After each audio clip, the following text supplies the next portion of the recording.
It's often said that you won the campaign but lost the referendum. But if you won the campaign, you would have won the referendum, surely. Well, I think what people mean is we were coming from a long way back. We were coming from under 30% and got to 45%. And I suppose a 15% shift in a campaign towards yes indicates we were doing something right. But of course, you're quite right. I mean, our objective was to win the referendum, and we didn't quite make it.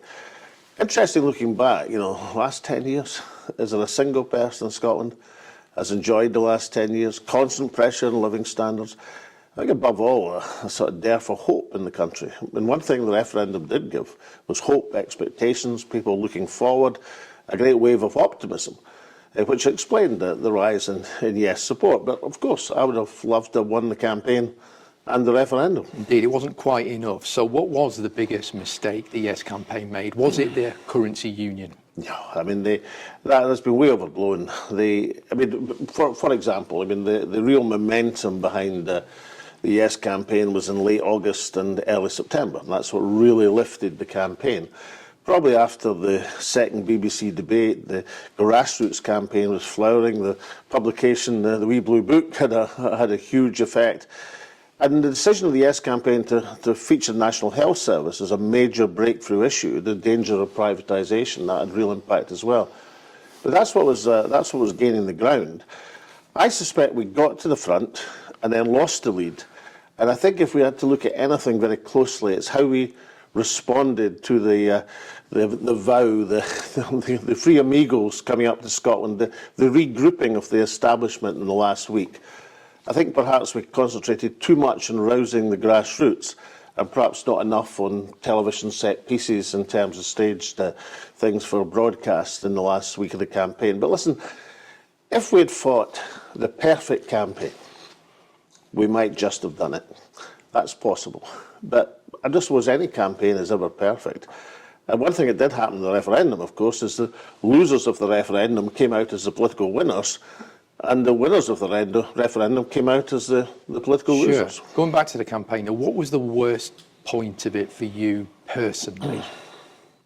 I think it was not any one point. I think it was, I had a feeling that things would start to move in our favour, but it took a while to come. Mm-hmm. It wasn't really until maybe in the afterglow of the Commonwealth Games, which had a real feel-good factor in Scotland. That's when the grassroots campaign started to lift. So I didn't have any sort of low points. I was frustrated that we weren't able to kick in the engine. Of course, one of the interesting things about referendum and how you shift people to the independence position, it's only when people get focused on a date that they know the decision's coming that people really, not ordinary people, I'm not talking about political folk, I'm talking about normal people, really focus on the politics. So perhaps it's inevitable that minds are engaged at a fairly late stage. Okay, you came up against Alistair Darling, obviously, in those TV debates, those two debates, which were huge events. How important was Alistair to the No campaign? Well, Alistair was a much better frontman than, say, David Cameron would have been, probably even than Gordon Brown would have been, and he was a much more consensual figure. But the first debate was judged by ICM to have been won by Alistair 56-44. That was at a time when yes support was under 40%, incidentally, when most of the don't knows favouring yes in that debate. But the second debate was judged by the same poll to be 71-29 for yes, with yes supporters, no supporters, don't knows, young, old, and every part of the country are judging yes to have won the debate. Now that gave us real momentum, not because we won the debate, but because even don't knows and no supporters thought we won the debate. Okay, you mentioned the NHS earlier and that becoming a factor. In July 2014, Dr. Philippa Whitford, who became an SNP MP, said, in 5 years England will not have an NHS, and in 10 years, if we vote no, neither will we. Well, we're 10 years on now. That was scaremongering, wasn't it? That was Project Fear. I mean, there's certainly an NHS in name. I think there isn't a single person in this country would say the NHS wasn't much worse than it was 10 years ago. And the pressure on funding, part of which is the move to privatisation south of the border, the other part is austerity and the knock-on effects, has had a huge impact on the Scottish National Health Service. And I know there's been a pandemic, and I know that's what's normally rolled out. But I don't think there's a single person in the country, while still supporting the National Health Service and all that it doesn't feel that standards have severely deteriorated over the last 10 years. Sure. What do you think was the most influential factor in the no win? Single factor. I think the vow. I think the vow was a last-minute appeal to tell people, listen, you can have all you want, you can have Devil Max, as it was called, and you don't have to take the risk of independence. Okay, are you not slightly kind of deluding yourself there? Because you're aware there were studies following the referendum, that academic studies, the Scottish referendum study, which essentially said that the vow, the more pledges power, wasn't a decisive factor. Yes, I know about academics. Academics told us we had absolutely no chance of winning the referendum ever. I mean, I remember a piece by Peter Kellner, the day of the Edinburgh Agreement in 2012. Peter Kellner wrote a magisterial opinion piece saying there is no hope whatsoever of Scotland voting yes. And yet, just a couple of years later, with David Cameron, phoning up every head of state in the world, panicking and appealing for support because he thought he'd have to explain to Her Majesty the Queen how he'd lost Scotland. So things changed, and I'm not saying academics have, and I'm not saying people retrospectively are the best people to answer. My feeling was that the establishment regrouped. The vow offered a soft option, and for recent converts to yes, that was quite an attractive option. I think probably the other thing was, while the record successfully deployed its vow, the Sun stayed on the fence. I think if the Sun had come out, as was a possibility in the last 10 days for yes, that might have affected the balance. When you get into the last stages of a very close race, small things can have a decisive impact. Momentum becomes very, very important. And I think, we lost a bit of momentum in the last few days. Remember, the polls showed us ahead for the first time ever, 10 days beforehand. Sure. But ultimately, can you ever fight the perfect campaign? I don't know. I mean, I think what you have to judge is well, maybe it was just, from 30% to 50% was just a bridge too far. So you did think that you were going to win in that final furlong? Yeah, because I'll tell you why. Because our last week we wanted to concentrate on yes voters. We wanted to ensure a turnout. We were thought that our biggest danger was that, working class Scots in particular might not turn out. Mm-hmm. In the event, of course, working class Scots turned out overwhelmingly for yes. What we underrated was the turnout of the other parts of the population who turned out even more for no. So we thought to mobilise turnout because we were expecting a huge poll of something like 75%. In the event, the poll was 85%. So that was a bit of a miscalculation. We thought the last few days we should rally our own troops, make sure they went to the polls. Actually, there was probably more than enough enthusiasm to make that was the case, and perhaps we should have deployed our airtime in a different way. But as I say again, look, you can look back and say, if we'd done this, if we'd done that, if we'd said this, we'd said that. 15% gain in a campaign is just about the highest in any campaign I can think of. Sure. And perhaps it was just that bridge too far. Moving on to after the referendum, the last decade has been crazy. Now, Brexit. Is that not a strong argument against independence, a cautionary tale? No, it's a strong argument for it. I mean, the Brexit seemed to me to be a huge political opportunity. The point being that Scotland, every area of the country, every single local authority area voted against Brexit. We were dragged out of Europe against our will. And now that, to me, would have illustrated the difference between having a devolved parliament and having an independent parliament, to be able to make your own decisions. And I actually think, as things have unwound, the Northern Irish Agreement, and the Windsor House Agreement in particular, actually shows you the model that you could have for having Scotland within the single market and England and Wales out with it. Because Northern Ireland, of course, is in the single market as well. So that shows you that what could be done, and what should be done indeed, to sustain a trading relationship. Now, I don't think it's a difficulty for independence. I think it's a missed opportunity that in the aftermath of the Brexit referendum, that the SNP didn't move to at least gain and sustain Scotland's position within the single marketplace. It would mean, incidentally, now we'd be a lot better off, but would also ease and help the argument for independence. Okay, and one of the other notable things, clearly, which happened in the wake of the independence referendum was this almighty surge in support for the SNP. Did you see that coming?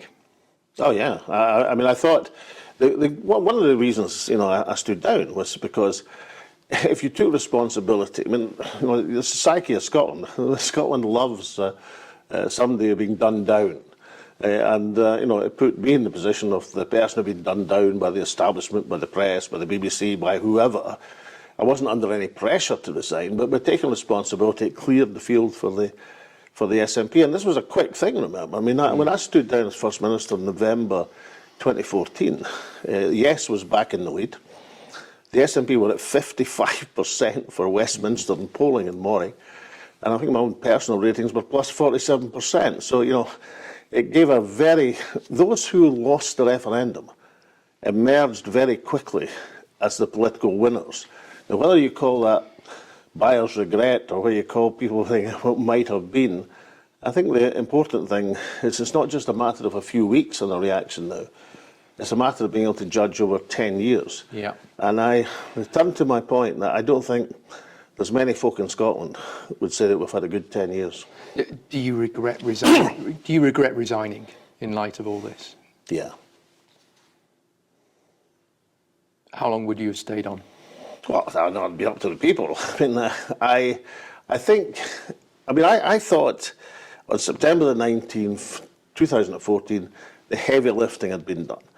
I mean, there aren't many countries in the world that get to almost 50% support for independence and then go backwards. That's very, very unusual.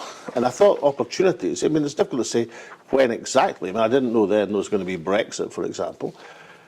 So when exactly it was going to come, but I thought over the next few years there'd be an opportunity to move things forward. And I think that should have been done. I think the politics were there to do it.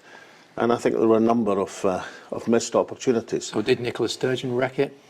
Well, certainly she didn't set out with the intention of wrecking it, but there is a big question as to why after Brexit, I mean, not just after Brexit, I mean, the 2017 election wasn't great for the SNP, but they ended up in a very influential position at Westminster, very influential. You have to ask yourself why that influence wasn't turned into a tangible gain for Scotland. I mean, to put it at its simplest, I mean, if Northern Ireland, where a majority of their MPs in the Democratic Unionists were against being in the single market, ends up in the single market, but Scotland, with a vast majority of MPs and people being in favour of being in the single market, ends up out with it. I mean, how on earth does that happen? I mean, sometimes in politics, it's not a matter of stamping your feet and saying, Scotland will not have this and Scotland will not be dragged out against your will. Sometimes it's a matter of saying, what is the political leverage we have to advance in the Scottish interest? And that was a big opportunity, I think, missed after 2017. So looking back, comparing now to then, back in 2014, was the independence movement in a stronger position the day after the referendum or now? Well, it's an interesting calculation. Well, I think it was stronger the day after the referendum because you had effectively both the party of independence at that time, the SNP sailing upwards, and you had independence up about 50%. But if you compare now, more accurately, let's say with 2011, where the SNP won a landslide victory in the Scottish Parliament, an overall majority, but support for independence was at 30%. So what's more likely? Is it more likely to get independence where support for the SNP is at 50% or so, and support for independence at 30%, or is it more likely now when support for the SNP is at 30%, but support for independence is at 50%? And it's a balanced argument, but I think on balance, you're better to have the support in the population and let the political furniture organise itself to take advantage of that and move the country forward. Okay, and public policy expert Professor James Mitchell, who you know very well, he argues that much of the past decade has been spent by the SNP government, not you, Nicola Sturgeon, obviously, on campaigning rather than good governance, and that has harmed the country, the independence push, and indeed the SNP. How much how much of that do you agree with, and do you put that down to Nicola Sturgeon personally? Well, why can't you do both? I mean, you know, when I was First Minister, we had the campaign for independence. Nobody was in any doubt about that. Equally, I think, when I saw Tory leadership contenders just the other day complimenting the SNP government of 2007, saying it was the best government Scotland ever had in terms of its competence and its approach. So why can't you both be competent in government and have campaigning zeal and be idealistic about your objectives? I mean, to me, that seems to me that it's not a contradiction. In a way, one leads to the other, because my thought and theory was always, if you govern Scotland well, if you show you can run the shop in the Scottish Parliament, then it's likely to give people more confidence to advance to independence. And somewhere along the way, they lost that grip of governance. I think partly, obviously, the ministers and the First Minister certainly must take their share of the blame, but also I tend to think the civil servants. I mean, I think there's been a deterioration of ability in the leadership of the Scottish civil service. And some of the, you know, the huge... But you've got an axe to grind here with Leslie Evans related to, you know... Well, really. I mean, like, I've got axes to grind, sure, but it's an observable fact that the Scottish civil service and Scottish governance was far, far more efficient and competent in the years 2007 to, let's say, 2016, let's take it beyond me, than it has been recently. I mean, you know, fiascos like the ferries don't occur because, you know, a government minister can't do his sums or her sums. They occur because the civil servants managing that contract are not able to do it in a business-like fashion. Now, the politicians have to take the blame, and they should take the blame, because when that happens, what you're meant to do is replace incompetent people with competent people, appoint people who can do the job, and then, of course, you'll get the praise afterwards. So there's no hiding place for politicians. I'm merely observing that some of the things we've seen in recent years have to go down to bad management as well as bad leadership. Sure. So, I mean, you know, as you pointed out, a lot of the credit with raising independent support in the run to 2014 was given to you for good perceived good governance. So, do you think you were a better First Minister than Nicola Sturgeon? Well, you know, people can judge. They can judge that, and maybe they'll get a chance at the next Scottish elections to judge that. Hopefully, they will. But so that's for others to judge.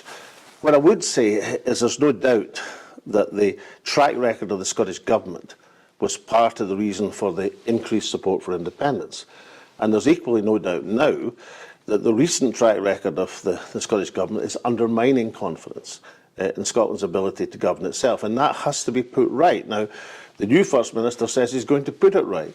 Quite clearly, he wouldn't have said that if there wasn't anything to put right. Do you think he'll still be in post by the time this interview goes out? That's a trick question. That's a typical question. I mean, that's the sort of question we expect from the Scottish press. I'll tell you one thing, you know, when you're observing politics a lot, as I am just now, I'm not a direct participant at the present moment.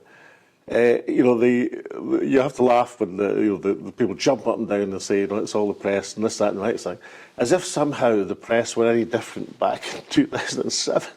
You know, the press and people who are there to provide critique and analysis, that's a given factor. That doesn't change. You know, the analysis by definition is going to be punishing for the government of the day. What changes is how the government handles it. So the explanation for the woes of the Scottish government doesn't lie in the press corps. It lies, as some playwright once said, not in the stars, but in ourselves. Okay, in terms of persuading people of independence then, has the last decade been wasted by the SNP? I think, you know, the last 10 years, I think the locusts have eaten. Now, you've obviously had huge differences with Nicola Sturgeon. You said a lot of things about her in the last few years surrounding the Scottish Government investigation and then the subsequent criminal charges against you, and you were, of course, cleared. Do you think Nicola Sturgeon tried to get you jailed? No, I've actually not said these things over the last 10 years. I didn't even call for Nicola's resignation at the Scottish Parliament inquiry, which is not how the BBC reported it, incidentally, but I didn't, just as a matter of record. Look, we're now in a position where, as is well known, I'm suing the Scottish Government. And one thing I got told to do was to keep my keep my thoughts to myself as I allow my legal team to pursue that action, and that's what I'm going to do. Okay. Now, the transformation of the SNP into the Nicola party happened within days of you leaving office. She was stepping out onto the stage at the Hydro with her, Britney Spears mic on. Was this relentless focus on her personally over the past decade a mistake? Well, I mean, certainly Nicola's record in winning elections as a communicator was very good. Her problem, I don't think it's so much as to whether you present things as a personal image or a party. Her problem was that the slippage in standards of governance, that's one.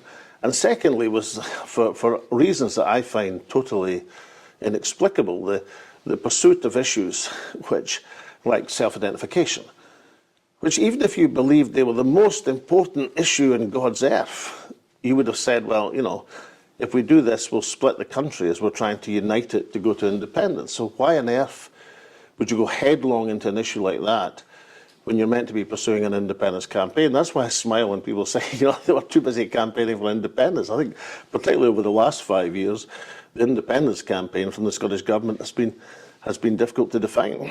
Do perhaps some politicians spend too much time on social media, listening to people who agree with them only?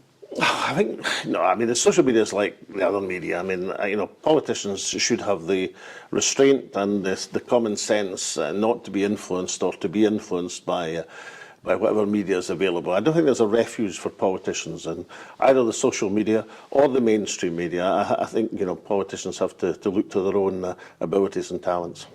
On independence in the big picture now, the idea that was put forward by, I think, you and others around the time of the referendum or just after was that as a new generation of voters came through and bluntly all the voters who voted to stay die off, then independence will become the consistent majority support. I think that was Angus Robertson, if I remember. Well, it was certainly politicians. I know you're not particularly fond of Angus, given your. Well, I wouldn't be quite as crass as to put it exactly that way.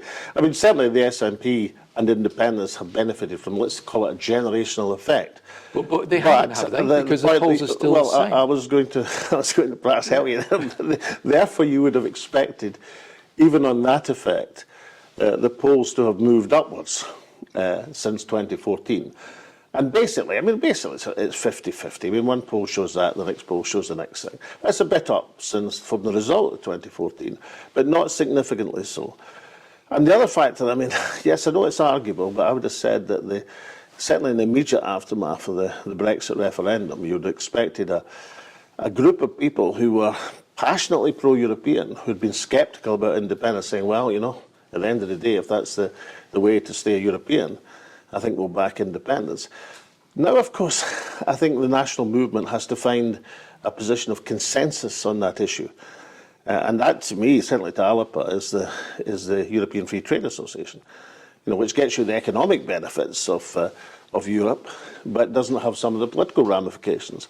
And while a majority of the country, perhaps 2/3, supports the European Union, I reckon about 95% would support the idea of EFTA, and that's why you have to update the independence case compared to where it was in 2014. 2024, 2034 is not 2014. You have to have an independence case which is relevant to today and the future, not one locked in the battle of 2014. In the wake of the referendum, you wrote a book called The Dream Shall Never Die. Do you think another referendum will happen in your lifetime? Well, whether it's a referendum or not, I think Scotland will be independent in my lifetime. I think in the absence of a referendum an offer, and one's not an offer, then clearly what you want to do is to take the second vote in a Scottish election, which is a party and a policy vote, not a tactical constituency vote and voted to get somebody else out and all the rest of it, but it's actually a policy vote in principle. You look for a majority of the vote, which you would have to have, and a majority of seats in the Parliament. That is a mandate for independence, if you have it clearly stated in your manifesto. So a referendum isn't the only way to democratically get to independence. And if you've got an absolute block from Westminster, then you have to find a way around it. You don't just keep banging up against it. Okay, so In what year will Scotland be independent? Oh, I couldn't have told you that in 2007. I certainly can't tell you it now, but we've already compressed it into my lifetime. So let's compress it into the next 10 years. Now, politics has been nothing if not unpredictable in the past decade or more. Could you ever see yourself returning as SNP leader? As SNP leader, I think it's unlikely. To the Scottish Parliament, I hope so. And to lead an Alapa contingent into that Parliament, I think and hope is very likely. But we'll do that if we can. What do you have to do to lead a party into the Parliament? One, you've got to have the sort of people on your list, because Alapa will gain on the list, who people will look at and say, yeah, these folk have done something, they can run things, they'll bring effectively adults back into the room. Secondly, you've got to be a real party of independence. You know, independence is not something you can play about with. You can't just put it in line one of the manifesto to show it off. You have to have a strategy for getting there, and that's the second point. And thirdly, you have to have new policies for the new age. You have to have a vibrant policies which take Scotland from where it is, somewhere in the Slough of Despond, in a world of austerity, and say, you know, even there, if we do things properly, competently, and have these exciting new policies, then we can make a big difference to this country. Okay, you brought up the Holyrood 2026 election, so I'll finish on this. If you do not get a seat in the election, will you step back and retire? Oh, I intend to lead Alapa into the Scottish Parliament in 2026. That's my full intention. And if that doesn't work, then I'll probably go back to grabbing the family season ticket at Tynecastle and hope by then we're in a vein of form. Alex Salmond, thanks very much. Great pleasure.